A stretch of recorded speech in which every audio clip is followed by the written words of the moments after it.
Welcome to another episode of Washington in Focus. I'm the Center Square's Washington State government reporter, Carlene Johnson. Along with me today, our investigative reporter, TJ Martinell, who has obtained new records that reveal the Washington State Bar Association investigation into Attorney General Nick Brown. Might need a little bit of a deeper dive here. Seems like there were some things that still have gone unanswered, and some indication that perhaps the Washington State Bar Association was in closer communication with the office than they may have indicated prior. So unpack this for us, TJ, because you're the only reporter who has been covering this, and I think people need to understand what's going on. Yeah, that's what kind of baffles me is nobody else has touched this story. That nobody's been asking I don't think that a single other media outlet, even ones who are otherwise critical of Brown, have even talked about it. And so, and on top of that, you had, I've said before, I reached out to legal experts to talk to them about it. Nobody wants to talk about it. We have our theories on that. We're looking into that. So long story short, a bar complaint was filed against Brown with the Washington State Bar Association. They sent him a letter saying, you need to respond to these allegations by this date. He didn't. They sent him a follow-up letter saying, you need to do this or there's going to be consequences. He still didn't. And from what we understand internally, his executive assistant missed the email because she was on vacation. And the day after that deadline, they found out about it. And Noah Purcell, the Solicitor General, reached out to the State Bar Association, the person who is handling the investigation. And we know all of this because we get public records, but State Bar Association complaints and investigations are supposed to be private matters. They're supposed to be confidential.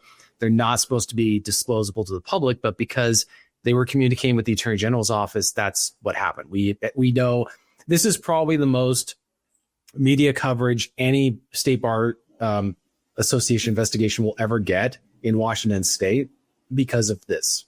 So I don't think any other one where we have this much knowledge about how the investigation actually went down. What's also interesting is the State Bar Association guy who was handling the investigation. We sent a follow-up email after his phone call with Noah Purcell and said something very interesting. He said, I've taken the liberty of appointing you the defense counsel. Let me know if I should put someone else. We're going to infer a little bit, but that infers that Noah Purcell didn't say, I'm calling on behalf of Nick Brown. He's my client. Because they're not investigating Nick Brown as the Attorney General. They're investigating him as a private attorney. And so, and also that's them appointing Noah Purcell defense counsel, not Noah Purcell saying I'm legally representing Brown in this matter. So we can only infer what was said during that phone conversation. What's also interesting is they asked for 2 extensions, and we did not know this because nobody, including the Attorney General's office, told us about this. That would have been good to know because they did after that ask for 2 extensions. And what we found is that Noah Purcell actually wasn't working on the response. That was Emma Grunberg, who is the Deputy Solicitor General. She's the one who signed this whole amicus brief that caused the bar that triggered the bar complaint that Noah Purcell did not. I mean, it's so convoluted because nowhere to be found in any of this is Nick Brown. And yet he's supposedly the heart of this investigation.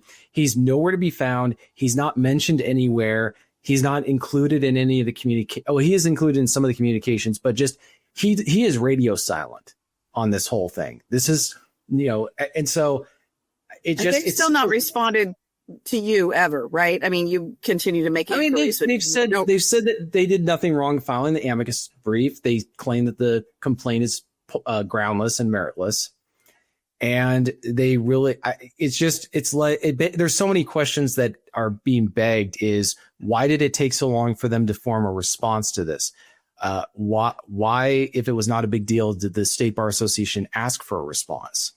And then on top of all that, right when I started to reach out about this kind of stuff is when the Bar Association was telling Noah Purcell, you might want to get this stuff to us soon. And then when I reached out to the State Bar Association last month about this whole investigation, the investigation ended hours later. That is closed. Nothing to see here. Right. And they also, at the same time, dismissed a complaint against Noah Purcell for representing Nick Brown. So we have an idea of what actually happened, but I just think what's so fascinating about this case is it's a bar complaint investigation into the sitting attorney general over stuff that he wasn't really involved in. I don't think he was really involved at all with the amicus brief that triggered this complaint. Noah Purcell was involved, but he didn't sign the amicus brief. Emma Grumberg did. Noah Purcell was appointed by the Bar Association to represent Nick Brown in this bar complaint, but he's not the one doing all the legwork. That was Emma Grumberg. So why wasn't she appointed defense counsel on this kind of stuff? And so it's such a weird, contorted, you almost need a Venn diagram to keep track of everything, or like one of those charts, to keep track of everything that's going on here. And mind you, this is all on taxpayer dollars. So all this stuff that's been going on. And then on top of that, the only communication we do have with Nick Brown where he's communicating is when he was doing that video that we discussed last week. Oh my goodness. And I'll remind folks who didn't see that because they might want to look that up. So he creates this video to basically mock social media posts of people calling him out. Yeah. And this is while the bar complaint investigation is going on. And I think the thing that I would ask Nick Brown, I requested an interview with him. They said he's not available to talk. So I don't think that's ever going to change if I'm going to try and schedule one with him. But the question I would ask him is, why didn't you just find some buddy of yours who works at some small law firm, hire him for a little bit of money, maybe take him out to a nice dinner and have him legally represent you? And that way, all this is entirely confidential. Like the Attorney General's office can say, we can't comment because this involves a private matter. The State Bar Association can't comment on it because it's a confidential matter, right? That we wouldn't know any of this stuff. We wouldn't know that the investigation was going on while he's doing these videos. And we also wouldn't have known that the complaint was dismissed. This, again, in the only time there's public records that the Bar Association will disclose is when disciplinary action has been taken or it moves into a public hearing, which it didn't do. So this is where I don't understand how he couldn't have just forked out a couple $1,000s, or who knows how long it would have taken to do the response. Yeah. And or at the very least, there's $1, you don't charge too much, but you, like I said, you take him out to a nice dinner, you go go on a vacation, just something as a private individual where you're like, hey, I need somebody to do this and I don't want the media to know about it or to have any disclosure because this is kind of embarrassing. Right. Well, do you have a sense that though they've felt that because they've operated above the law, I mean, so they figured they could get away with it? I mean, it seems like even in this case where you've got the State Bar Association, even though they launched a complaint and there were deadlines missed repeatedly, that eventually they were just like, as soon as you pushed on them, TJ, they wiped their hands of it and said nothing to see here. So they've been able to operate this way. But I wouldn't have even been able to reach out to the Bar Association about this because, I could have technically gone to the complainant and asked the records from him, but I didn't get those records from him. I got these records through a public records request. And so we might not have known. And also on top of that, here's the part that's important. Nick Brown could have requested, or Noah Purcell, or whoever was actually doing the work, they could have requested that the responses be restricted so that the complainant couldn't see them. They didn't ask for that exemption. They didn't ask for it to be kept confidential from the complainant. And so that's what I find very interesting. Another thing that's very interesting is Emma Grumberger is trying to look up the number of instances where Perkins Coie, this private law firm that they filed an amicus brief in support of, that had active contracts with the Attorney General's office at the time, how many times they sued the state to kind of prove like, hey, we weren't being buddies with them. They've sued us before. They did not include that information in the response. And so the question is why? What state laws was Perkins Coie suing? Did they have active contracts with the Attorney General's office at the time, which meant the Attorney General's office had to give them permission to sue the state? So what law was overturned? What regulation was overturned? It raises more questions. And again, if they had just hired outside counsel and asked that it be kept restricted, we would have to, this would not be a matter of public knowledge. Or at the very least, I don't know if I could have written any kind of story of any meaningful kind because I would only have one side of it. You can go to Nick Brown and ask him. He can just say, I have no comment. This is a private matter. And nothing happened, right? They dismissed the complaint. They say it was dismissed. There's nothing to see here. And the Bar Association can't disclose the information because no disciplinary action was taken.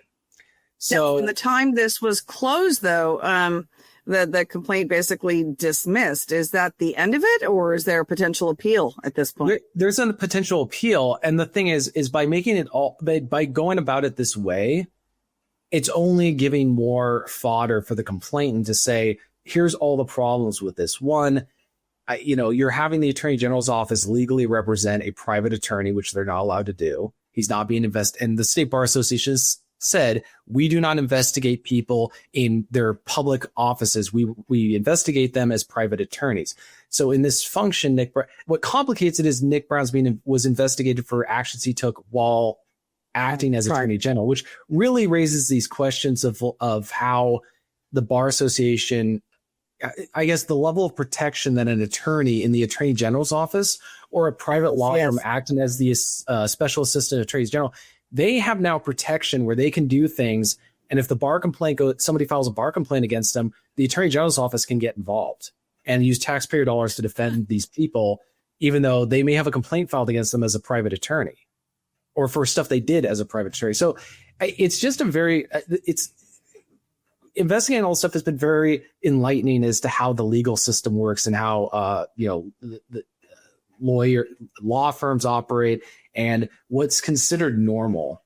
Or if you don't have any degree of separation between these people and they're really all just protecting each other, then there's not going to be any transparency, which is what you've run into. Well, I think on top of the transparency, there's this issue of a conflict of interest. And the issue is that lawyers are supposed to even avoid an appearance of a conflict of interest, right? So all they had to do with the amicus brief is just say, we have 10 active contracts with this law firm, by the way. They're special, they're SAGs. But disclose that on the outset. Yeah. And then just say, but at the same time, they've sued us this many times. So it balances itself out, but just something you should know. We're trying to act as a friend of the court. That's all they had to do. And this wouldn't have happened. There would be no basis for this complaint. So, and in their response, I looked through it. I don't think the response to the allegations acknowledged the fact that they didn't include those or disclose it. They just said, well, we have the right to file an amicus brief. Yes, you do. But if there's a conflict of interest, you have to mention that. That's part of being a lawyer. You can't legally represent people that you have a conflict of interest with. You can't get involved in things. And like I said, they have to avoid an appearance of a conflict of interest. This is, regardless, it was an appearance. You're supporting, as a friend of the court, you're supporting someone who's acting as your attorney at the time in 10 different cases and lawsuits. And so you're legally protecting your own attorney in this case. So you're not a neutral party necessarily, but that's something that the judge needs to know when they're examining the amicus brief.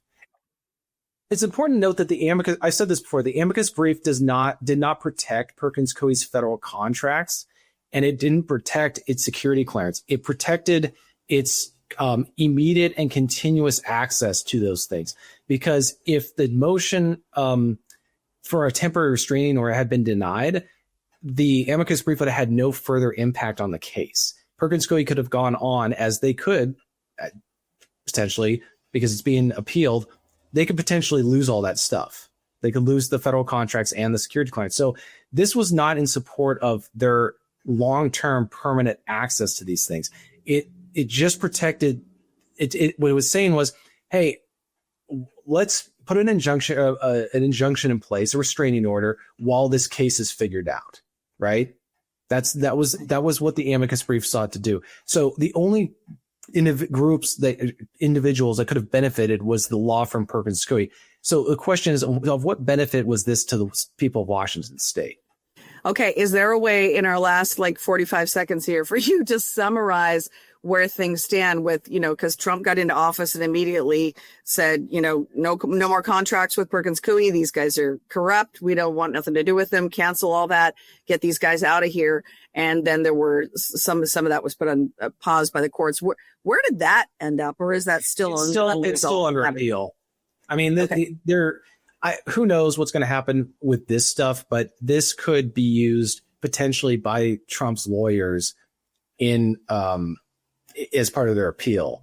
I don't know if that's because another thing is that, I mean, the State Bar Association didn't think it was a big deal because they dismissed it, but the Attorney General's office communicated with Perkins Coie without consulting with the attorneys that were representing the law firm. So that's a big no-no. You're not supposed to, as an attorney, you don't consult with another attorney's client without their knowledge and consent. So that can cause them to waive attorney-client privilege. But again, if the Trump administration needs any background information or any other reason to look deeper into some of this convoluted stuff going on, they need look no further than your coverage of this. I don't know if this was article number, I don't know, but you're right. You have been, TJ, you dogged this thing and have been the only reporter. And it's as your colleague, fellow journalist, it's kind of embarrassing that nobody else has picked up on this. So I appreciate that you haven't let it go and that you see the importance of it. And there's more coming. So everybody's listening. I love that. When we talk every week, that's my favorite thing. The next thing, I can't wait for it. So I encourage any of our other viewers here today or readers at thecentersquare.com/Washington. Look up TJ Martinell's articles there. Otherwise, this is Carlene Johnson, along with my colleague TJ Martinell, with another episode of Washington in Focus. Thanks for watching.